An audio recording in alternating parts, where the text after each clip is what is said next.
Hello students, our today's topic is algebraic expressions class 7 and today's question find the coefficient। आज हम सीखेंगे किसी expression के terms का कोएफिशिएंट कैसे फाइंड आउट करते हैं। सबसे पहले कोई भी एक्सप्रेशन टू टाइप के टर्म्स से बना होता है, या तो वेरिएबल टर्म्स होते हैं या कांस्टेंट टर्म्स होते हैं।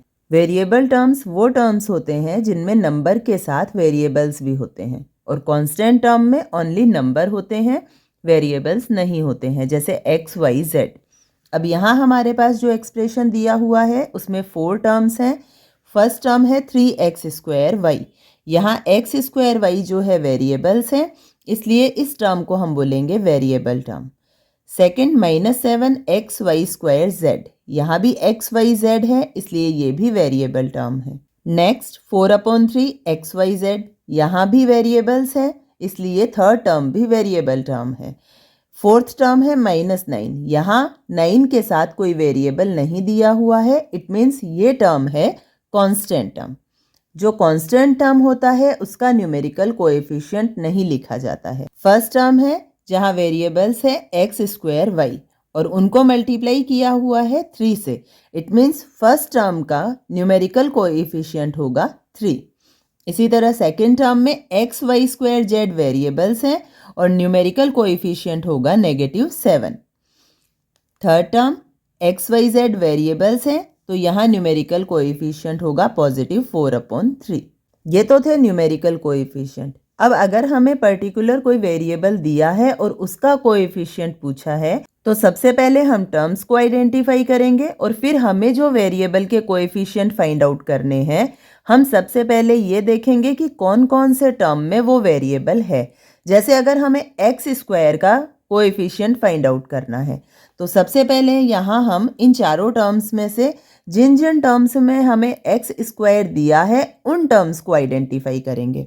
तो यहाँ फर्स्ट टर्म में हमारे पास x² है, सेकेंड टर्म में x है लेकिन x² नहीं है, थर्ड टर्म में x है, x² नहीं है, और फोर्थ टर्म में वेरिएबल ही नहीं है। इट मीन्स हमें ओनली फर्स्ट टर्म में x² का कोएफिशिएंट फाइंड आउट करना है। अब यहाँ x² के अलावा इस टर्म में हमारे पास 2 फैक्टर हैं, 3 एंड y, तो x² का कोएफिशिएंट होगा 3y। इसी तरह अगर हमें y² का कोएफिशिएंट पूछा है, तो पहले हम उस टर्म को आइडेंटिफाई करेंगे जिसमें हमें y² वेरिएबल दिया है। जैसे यहाँ सेकेंड टर्म में हमें y² वेरिएबल दिया हुआ है, तो अब हम y² का कोएफिशिएंट लिखने के लिए y² को छोड़ देंगे और इसके अलावा जितने भी फैक्टर इस टर्म में हैं उन सबको हम एज अ कोएफिशिएंट लिखेंगे। तो 7 x एंड z, तो y² का कोएफिशिएंट होगा 7xz। नेक्स्ट, जैसे हमें एग्जाम्पल दिया है xy+7 और यहाँ हमें न्यूमेरिकल कोएफिशिएंट फाइंड आउट करना है। यहाँ हमारे पास 2 टर्म्स है, जहाँ 2 टर्म होते हैं वो बाइनोमियल एक्सप्रेशन होता है। अगर 1 ही टर्म है तो वो मोनोमियल एक्सप्रेशन होगा और 3 टर्म्स होने पर वो ट्राइनोमियल एक्सप्रेशन होगा।